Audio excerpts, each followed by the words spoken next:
Assalamualaikum warahmatullahi wabarakatuh.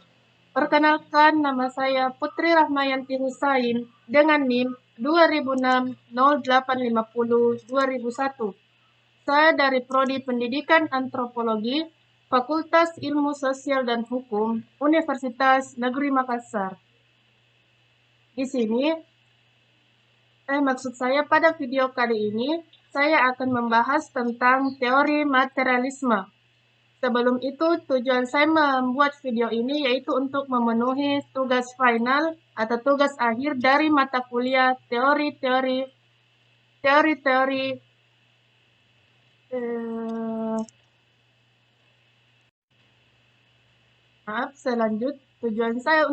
tujuan saya membuat video ini yaitu untuk memenuhi tugas akhir atau tugas final dari mata kuliah teori-teori antropologi kontemporer. Selanjutnya, langsung saja.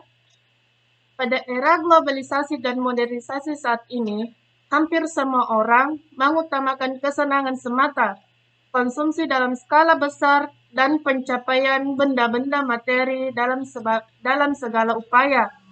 Untuk mencapai semua yang diinginkannya itu, segala usaha akan dilakukan, walaupun harus mengorbankan banyak hal yang dimilikinya.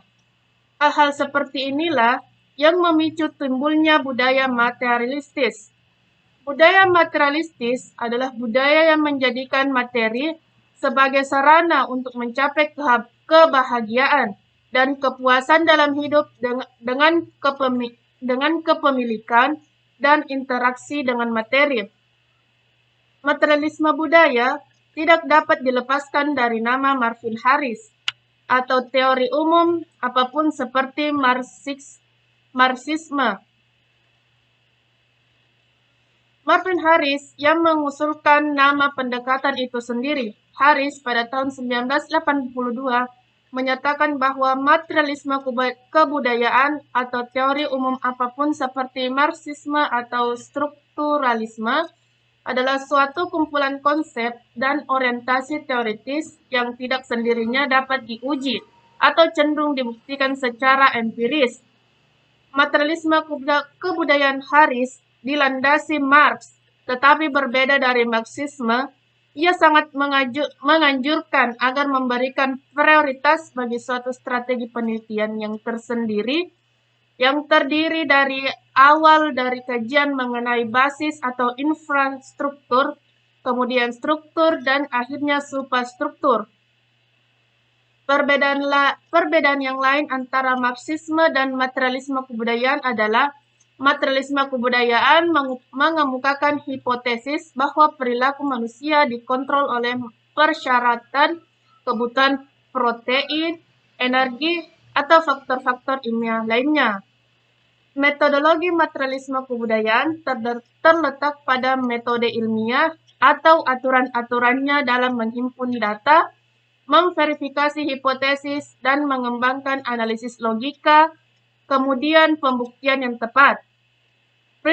Prinsip umum yang harus dipegang mengenai materialisme kebudayaan adalah budaya dikembangkan oleh suatu masyarakat berdasarkan pada materi atau benda yang dimilikinya.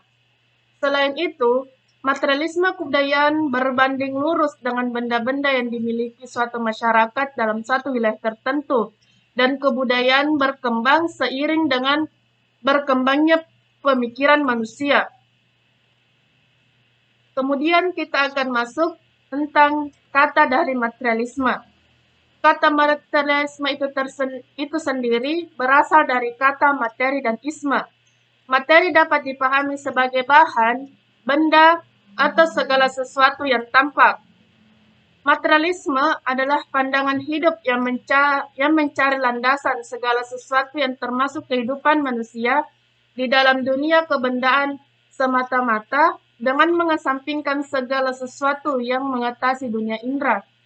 Sementara itu, orang-orang yang hidupnya berpandangan kepada materi dinamakan sebagai materialistis atau materialis.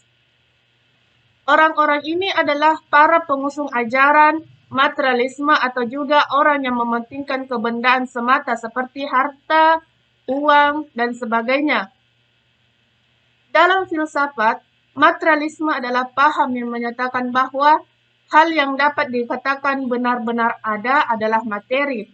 Pada dasarnya, semua hal terdiri atas materi dan semua fenomena adalah hasil interaksi material. Materi itu sendiri adalah satu-satunya substansi. Sebagai teori, materialisme termasuk dalam paham ontologi monistik. Akan tetapi, materialisme berbeda dengan teori ontologis yang didasarkan dualisme atau pluralisme. Dalam memberikan penjelasan tunggal tentang realitas, materialisme berseberangan dengan idealisme. Materialisme tidak mengakui entitas-entitas non-material seperti adanya roh, hantu, setan, malaikat, atau dewa. Pelaku-pelaku imaterial menurut mereka itu tidak ada. Tidak ada Tuhan atau dunia adikodrat. Realitas satu-satunya adalah materi dan segala sesuatu yang manifesta dari aktivitas materi.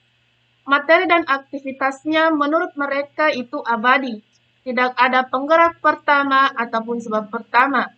Tidak ada kehidupan, tidak ada pikiran yang kekal.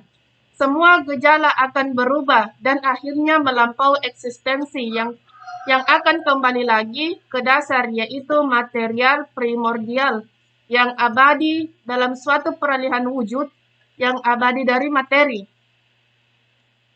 Kemudian terdapat pula ciri-ciri dari materialisme. Ciri-ciri yang pertama yaitu segala yang ada atau segala yang berwujud berasal dari satu sumber, yaitu materi. Ciri yang kedua, mereka tidak meyakini adanya alam gaib. Ciri yang ketiga, mereka menjadikan panca indera sebagai satu-satunya alat mencapai ilmu. Ciri yang keempat, memposisikan ilmu sebagai pengganti agama dalam peletakan hukum. Ciri yang kelima, menjadikan kecondongan dan tabiat manusia sebagai akhlak. Selain daripada ciri-ciri tersebut, terdapat pula faktor yang mempengaruhi sifat materialisme. Faktor yang pertama yaitu orang dengan paham materialisme mempunyai harapan-harapan yang besar atas ilmu pengetahuan. Faktor yang kedua, paham materialisme berpengaruh pada kenyataan-kenyataan yang mudah dimengerti, bukan pada dalil-dalil yang abstrak. Faktor yang ketiga, teori-teorinya jelas, berdasarkan teori-teori pengetahuan yang sudah umum. Kemudian materialisme juga mempunyai dua aliran, mempunyai tiga aliran, yaitu materialisme lama, materialisme modern, dan materialisme dialektis atau historis. Materialisme lama adalah aliran dalam materialisme yang lebih dulu ada. Aliran ini berpendapat bahwa alam adalah unsur yang terbentuk dari atom materi yang berada sendiri dan bergerak. Kemudian materialisme modern adalah aliran yang lebih modern, yang dalam beberapa hal tidak sesuai dengan pendahulunya, yaitu materialisme lama. Aliran ini berpendapat bahwa alam atau universe merupakan kesatuan material yang tak terbatas. Alam termasuk di dalamnya segala materi dan energi selalu ada dan akan tetap ada. Dan alam atau world adalah realitas yang keras, dapat disentuh, material, objektif, yang dapat diketahui manusia. Dan yang ketiga yaitu materialisme dialektis atau historis. Materialisme dialektis atau historis adalah aliran atau ajaran dari Karl Marx tahun 1818 sampai 1883, sehingga aliran ini juga disebut dengan aliran Marxisme. Selain daripada itu, terdapat pula macam-macam materialisme. Materialisme pertama yaitu materialisme rasionalistik yang menyatakan bahwa seluruh realitas dapat dimengerti seluruhnya berdasarkan ukuran dan bilangan atau jumlah. Selanjutnya materialisme mistis atau biologis yang menyatakan bahwa peristiwa-peristiwa material terdapat misteri yang mengungguli manusia. Misteri itu tidak berkaitan dengan peristiwa-peristiwa imaterial. Kemudian, materialisme parsial. Materialisme parsial menyatakan bahwa pada sesuatu yang material tidak terdapat karakteristik khusus, unsur imaterial, ataupun formal. Selanjutnya, materialisme antropologis. Materialisme antropologis menyatakan bahwa jiwa itu tidak ada, karena yang dinamakan jiwa pada dasarnya hanyalah materi atau perubahan-perubahan fisik kimiawi dari materi. Dan yang terakhir yaitu materialisme dialektik. Materialisme dialektik menyatakan bahwa realitas seluruhnya terdiri dari materi. Berarti bahwa tiap-tiap benda atau kejadian dapat dijabarkan kepada materi atau salah satu proses material. Tokoh yang terkenal atau tokoh filsuf yang terkenal pertama kali memperkenalkan paham ini adalah Epikuros. Selain beliau, filsuf lain juga turut mengembangkan aliran filsafat ini, di antaranya yaitu Demokritos dan Lutherus Serus. Filsafat materialisme adalah klaim tentang hakikat realitas. Materialisme adalah keyakinan bahwa segala sesuatu terbuat dari materi dan energi, tanpa entitas atau non-material seperti jiwa, roh, atau dewa supernatural. Selain itu, materialis tidak percaya pada metafisik transendensi atau entitas apapun melampaui dunia material. Selanjutnya yaitu budaya. Budaya adalah suatu cara hidup yang berkembang dan dimiliki oleh sekelompok orang, kemudian diwariskan kepada generasi selanjutnya. Budaya itu terbentuk dari beberapa unsur yang rumit, di antaranya yaitu adat istiadat, bahasa, karya seni, sistem agama, dan politik. Bahasa sama halnya dengan budaya, yakni suatu bagian yang tak terpisahkan dari manusia. Selain itu, budaya merupakan suatu pola hidup secara menyeluruh. Budaya memiliki sifat abstrak, kompleks, dan luas. Sementara menurut Kamus Besar Bahasa Indonesia, budaya adalah sebuah pemikiran, akal budi, atau adat istiadat. Secara tata bahasa, arti kebudayaan diturunkan dari kata budaya yang cenderung mengarah pada cara berpikir manusia. Budaya adalah suatu perangkat rumit, nilai-nilai yang dipolarisasikan oleh suatu citra yang mengandung pandangan atas keistimewaan. Citra budaya yang bersifat memaksa tersebut membekali anggota-anggotanya atas pedoman mengenai perilaku yang layak dan menerapkan makna dan nilai logis. Dengan begitu, budayalah yang menyediakan suatu kerangka yang terkait untuk mengorganisasikan suatu aktivitas seseorang dan perilaku masyarakat itu sendiri.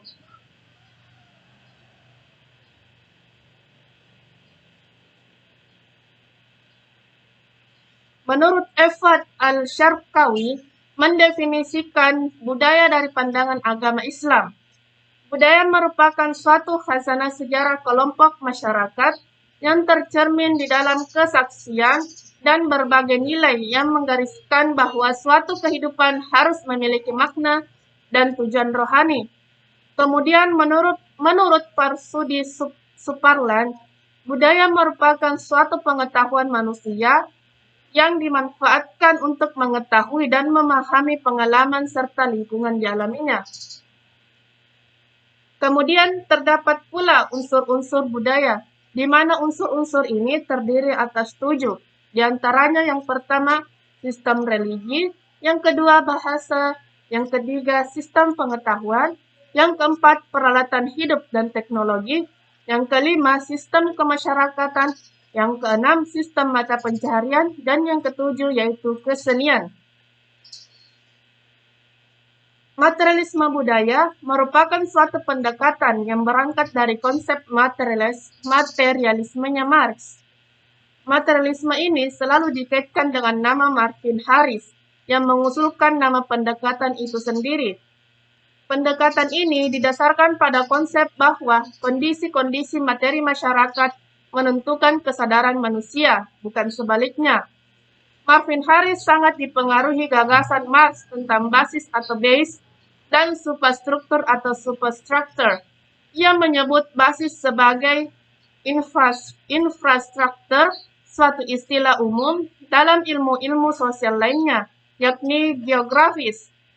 Fenomena emik adalah komponen mental dalam pikiran orang-orang yang merupakan anggota suatu kebudayaan atau masyarakat yang memandang diri mereka sendiri dan dunia dari perspektif spesifik mereka sendiri atas dasar nilai, pengetahuan, dan sikap yang dipelihara dalam kebudayaan. Bahasa adalah suatu kategori yang terpisah dari semua kategori yang lain, yang menurut Harris berperan sebagai instrumen untuk mengordinasikan kegiatan-kegiatan basis, struktur, dan superstruktur. Karena itu, bahasa memberikan supply dan termasuk ke dalam 3 kategori karena semua perilaku sosial manusia berimplikasikan terhadap penggunaan bahasa. Harris menganggap pendekatan etik sebagai strategi penelitian prioritas untuk mengembangkan penjelasan fenomena sosial manusia.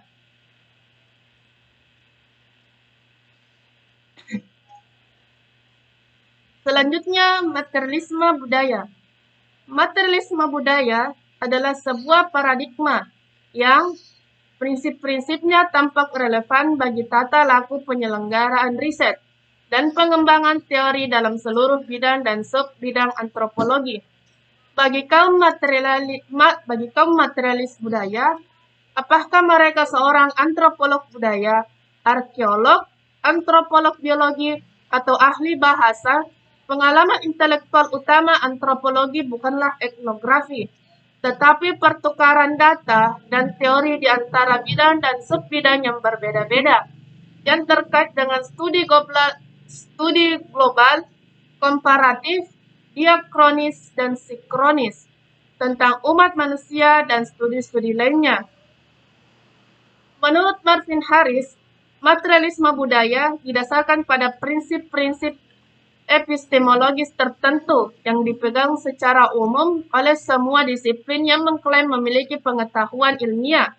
Pengetahuan ilmiah itu dapat melalui operasi-operasi yang bisa diulang dalam replicable dan terbuka atau publik, yaitu lewat observasi dan transformasi logis. Baik, saya lanjut.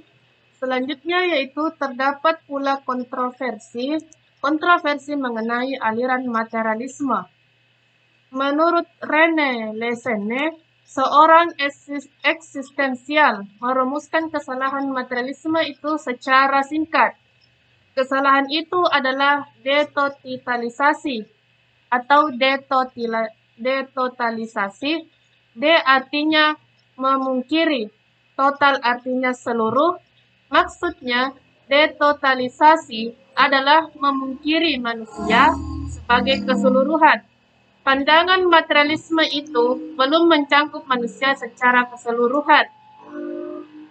Pandangan tentang manusia seperti pada materialisme itu akan membawa konsekuensi yang amat penting.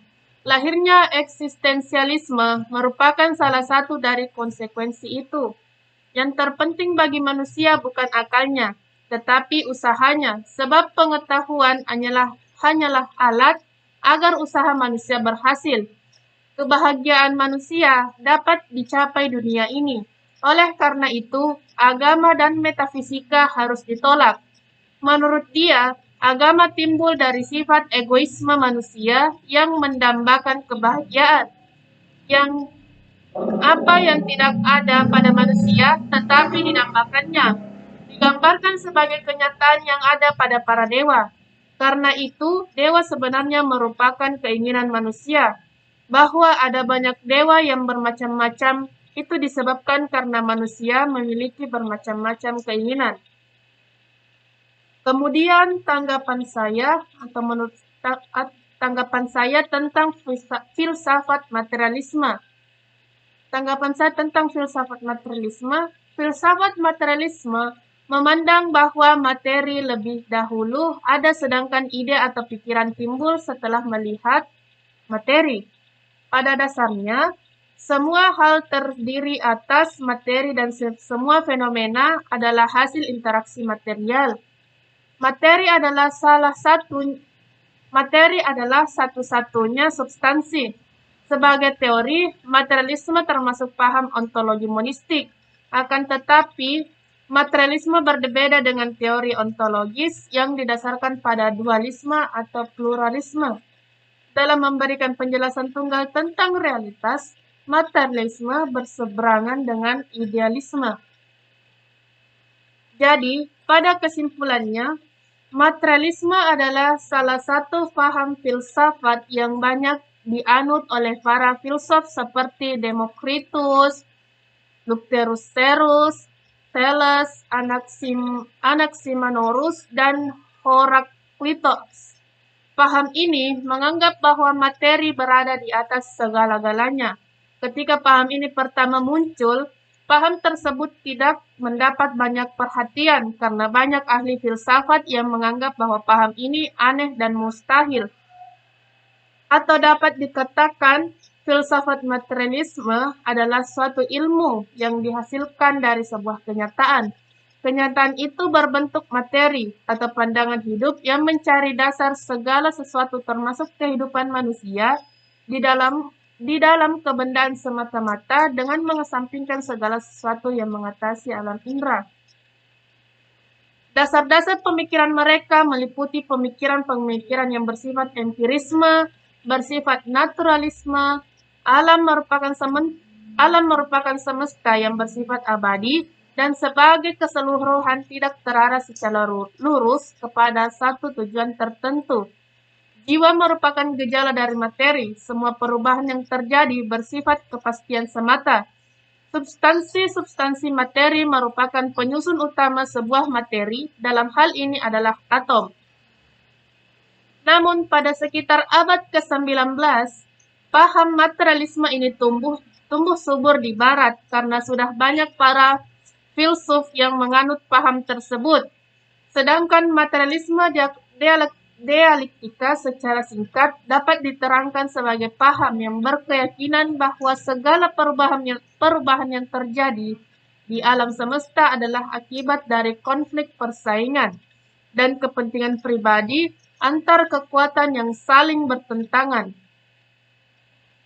Ahli-ahli pikir yang meletakkan dasar bagi sistem ini adalah Karl Marx tahun 1818 sampai 1883 dan Friedrich Engels tahun 1820 sampai 1895. Marx dan Engels mengemukakan dialektika untuk menjelaskan keseluruhan sejarah dunia. Marx menyatakan bahwa sejarah kemanusiaan senantiasa didasarkan pada konflik, yang terutama antara kaum buruh atau proletar dan masyarakat kelas atas atau borjuis. Ia meramalkan bahwa kaum buruh pada akhirnya akan menyadari bahwa harapan satu-satunya untuk mereka adalah bersatu dan melakukan revolusi. Di negara-negara komunis, materialisme dialektika merupakan filsafat resmi negara. Kata materialis itu sendiri mengacu pada orang yang mengumpulkan barang-barang material seperti prioritas penting, atau yang utamanya mengejar kekayaan dan kemewahan, atau menunjukkan konsumsi yang mencolok. Materialisme terbagi menjadi dua, yakni materialisme dialektis dan materialisme historis.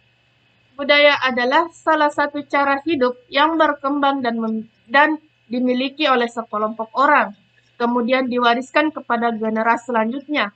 Budaya itu terbentuk dari beberapa unsur yang rumit, diantaranya yaitu adat istiadat, bahasa, karya seni, sistem agama, dan politik. Materialisme budaya merupakan suatu pendekatan yang berangkat dari konsep materialisme Marx. Materialisme ini selalu dikaitkan dengan nama Marvin Harris yang mengusulkan nama pendekatan itu sendiri. Pendekatan itu didasarkan pada konsep bahwa kondisi-kondisi materi masyarakat menentukan kesadaran manusia, bukan malah sebaliknya. Baik, mungkin itu saja yang dapat saya sampaikan. Kurang lebihnya mohon dimaafkan. Saya akhiri dengan ucapan wassalamualaikum warahmatullahi wabarakatuh.